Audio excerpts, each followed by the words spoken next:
નમસ્કાર ખેડૂત મિત્રો, હું અનિલ પટેલ, નિયામક Gujarat organic product certification agency આપને જણાવવા માગું છું અને આપ સૌ જાણો છો એ પ્રમાણે ગોપકા એ રાજ્ય અને રાજ્ય બહાર NPOPના સ્ટાન્ડર્ડ મુજબ સેવાઓ પૂરી પાડતી એક સંસ્થા છે અને આપ સૌ જાણો છો એ પ્રમાણે આપણી અપીડા નવી દિલ્હી દ્વારા સર્ટિફિકેશનની જે કામગીરી છે એના માટે ખેડૂત કક્ષાએથી અરજી લઈ અને સ્કોપ ઇસ્યુ કરવા સુધીની સમગ્ર કાર્યવાહી ટ્રેસનેટ 2.0 તારીખ 11/7/2026થી અમલમાં મૂકેલી છે. હવે આ નવી ટ્રેસનેટ 2.0 ઉપર ખેડૂત મિત્રોએ જે સર્ટિફિકેશન માટેની અરજી કરવાની છે ત્યાંથી લઈ અને એમને જે વિગતો રજૂ કરવાની છે એના માટે એની સાદી ભાષામાં અને સરળતાથી સમજાય એ રીતે વિડીયો ટ્યુટોરિયલ અમારી ગોપકાની ટીમ દ્વારા તૈયાર કરવામાં આવેલું છે. એના થકી આપને અરજી કરવામાં કોઈ મુશ્કેલી પડશે નહીં અને એની સારી રીતે સમજ મળશે એવો અમારો એક આ પ્રયાસ છે. Thank you. ભાગ 1માં આપણે પાસવર્ડ રીસેટ, પ્રોફાઇલ વેરિફિકેશનમાં નામ સુધારો કરવાનો હોય તો તેની માહિતી અને પ્રોફાઇલની અંદર જે વ્યક્તિનું નામ આપણે કોન્ટેક્ટ પર્સનમાં આપેલું હોય તે વ્યક્તિની ઈ-સાઇન મેળવવા માટેની માહિતી મેળવીશું. સૌપ્રથમ કોઈપણ બ્રાઉઝર કાં તો ગૂગલ ક્રોમની અંદર testnet.apeda.gov.in કરીને લોગિન કરવાનું રહેશે. ત્યારબાદ જે ડિસ્પ્લે આવે એની અંદર લોગિનનો ઓપ્શન જોવા મળશે, જેના ઉપર ક્લિક કરવાની રહેશે. નીચેના મેનુમાંથી ફરગોટ પાસવર્ડ ઉપર ક્લિક કરવાનું રહેશે. ફરગોટ પાસવર્ડ ક્લિક કરતા મેનુની અંદર આપનું યુઝર આઈડી, નવો પાસવર્ડ કે જે 2 વખત કન્ફર્મ કરવાનો રહેશે અને નીચે કેપ્ચા એડ કરવાનું રહેશે.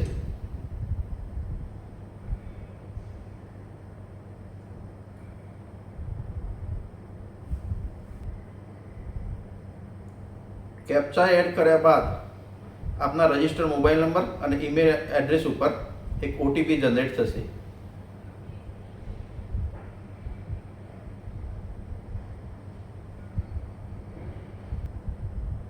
રજિસ્ટર્ડ મોબાઈલ નંબર અને ઈમેલ અંદર આવેલા ઓટીપીને એડ કરી વેરીફાઈ ઓટીપીનો ઓપ્શન આપવાનો રહેશે.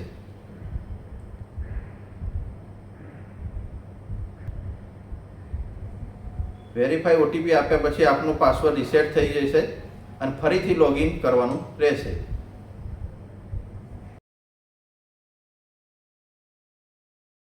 આમ કરવાથી તમે તમારો પાસવર્ડ રીસેટ કરી તમારું યુઝર આઈડી અને પાસવર્ડ રીસેટ કરી શકશો.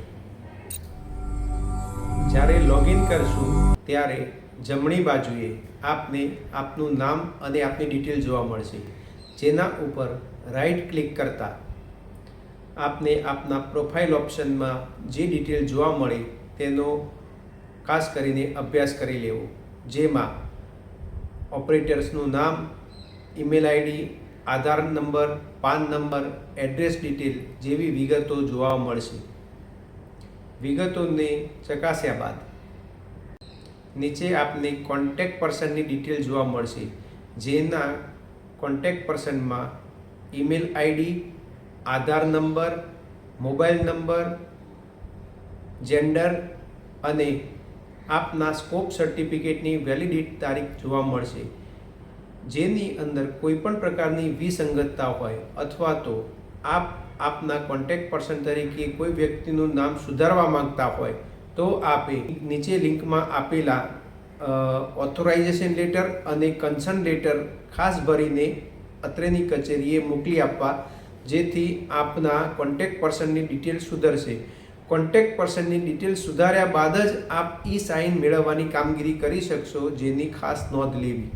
આપને આ પ્રકારનો ઓથોરાઇઝેશન લેટર જોવા મળશે, જેની અંદર જે વ્યક્તિના નામે સર્ટિફિકેશન છે તે વ્યક્તિ અન્ય વ્યક્તિને અથવા તો પોતાને ઈ-સાઇન મેળવવા અને આગળની વધારાની કામગીરી કરવા માટે ઓથોરિટી આપે છે. આ ઓથોરિટી આપે ભરીને અત્રેની કચેરીએ મોકલી આપવી, સાથે બંને વ્યક્તિઓના આધાર કાર્ડ, પાન કાર્ડ અને ફોટોગ્રાફ્સ ખાસ કરીને અત્રે મોકલી આપવા.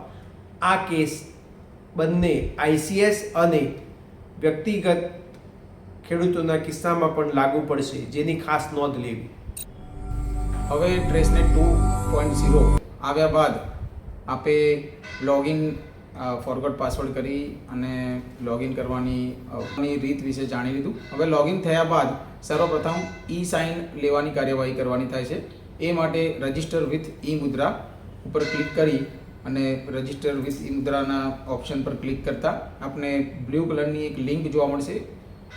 એ લિંક ઉપર ક્લિક કરવાથી આપને મુદ્રાની વેબસાઇટના પોર્ટલ ઉપર રીડાયરેક્ટ કરશે, જ્યાં તમારે તમારો જે કોન્ટેક્ટ પર્સનનો રજિસ્ટર્ડ મોબાઈલ નંબર છે એ એન્ટર કરી ગેટ OTP મારફત લોગિન કરી લેવાનું રહેશે. મુદ્રા પોર્ટલ પર લોગિન થયા બાદ આપને આપનું માંગ્યા મુજબની માહિતીમાં જો આપની પાસે GST નંબર અવેલેબલ હોય તો યસ કરી એનો નંબર દાખલ કરવાનો રહેશે, અને જો ન હોય તો નો સિલેક્ટ કરી પછી આગળ ઈમેલ ID, એડ્રેસ અને કન્ટ્રી, પોસ્ટલ કોડ, ડિસ્ટ્રિક્ટ જેવી માહિતી ભરી પ્રોસીડ ટુ પે બટન પર ક્લિક કરી પેમેન્ટ માટેની પ્રોસેસ આગળ કરવાની રહેશે. પ્રોસીડ ટુ પે બટન પર ક્લિક કર્યા બાદ આપને ટોટલ પેએબલ અમાઉન્ટ ₹649 જોવા મળશે, જેમાં UPI મારફત પેમેન્ટ પર ક્લિક કરવાથી આપણને QR કોડ જનરેટ થશે, જેના મારફત આપે ₹649 પેમેન્ટ કરવાનું રહેશે. સદર પેમેન્ટ સક્સેસફુલ થયા બાદ આપને આપનું આધાર વેરિફિકેશન કરવાનું થશે, જેના માટે આપણે પ્રથમ option Aadhaar authentication with OTP A option select કર્યા બાદ ઓથેન્ટિકેટ વિથ આધાર OTP પર ક્લિક કરી આગળ વધવાનું રહેશે. ઓથેન્ટિકેટ વિથ આધાર OTP પર ક્લિક કર્યા બાદ આપને આપનો આધાર નંબર એન્ટર કરી ગેટ OTP મારફત OTP મેળવી ઓથેન્ટિકેટ ફોર KYC કમ્પ્લીટ કરવાનું રહેશે.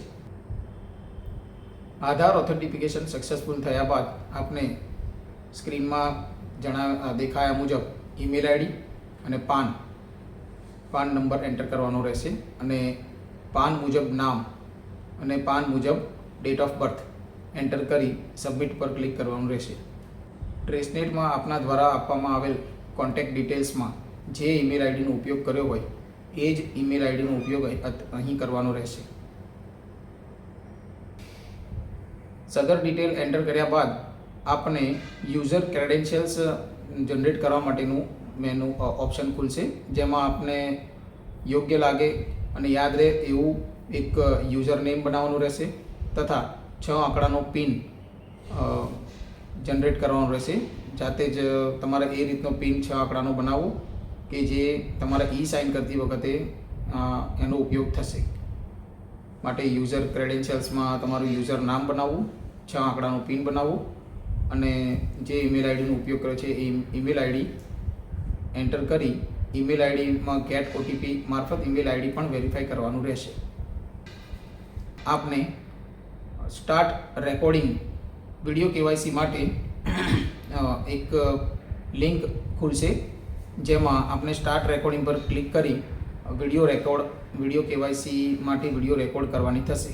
સાઇન લેવા માટે આપને જે વિડીયો KYC કરવાનું થાય છે એના માટે આપ જે ડિવાઇસનો ઉપયોગ કરી રહ્યા છો, જો લેપટોપ હોય, કોમ્પ્યુટર હોય કે મોબાઈલ, તો આ વિડીયો KYC વેબકેમ મારફત જ થતું હોવાથી આપ અનુકૂળ ડિવાઇસનો ઉપયોગ કરી આ કાર્ય પૂર્ણ કરી શકશો. વિડીયો KYC માટે સ્ટાર્ટ રેકોર્ડિંગ પર ક્લિક કર્યા બાદ આપને એક કોડ જનરેટ થયેલો જોવા મળશે, અને આપના વિડીયોની બાજુમાં એક લખાણ જોવા મળશે, જેમાં આપને I am Praveen Kumar Jadhav and this code is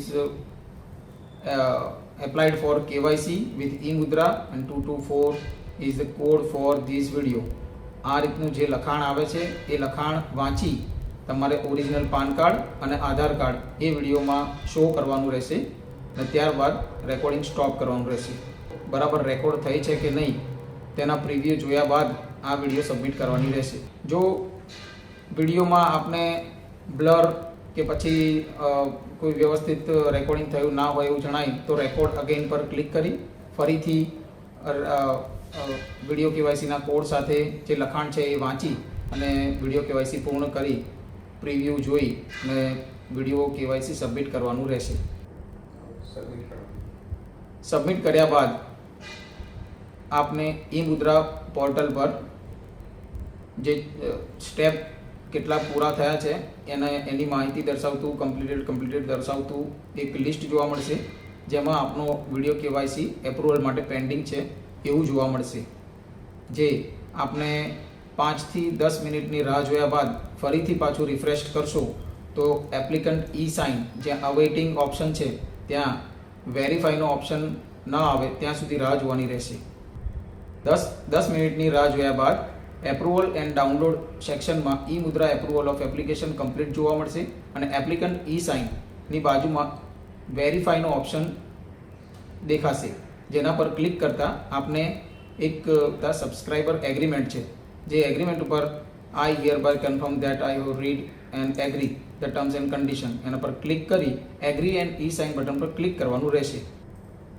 સદર કાર્યવાહી પૂર્ણ કરતાં આપને ઈ સાઇન એપ્રુવ અને તમામ સ્ટેપમાં કમ્પ્લીટેડ ગ્રીન કલરથી જણાય ત્યારે એમ માની લેવું કે તમને તમારી ઈ સાઇન સેન્કશન થઈ ગઈ છે.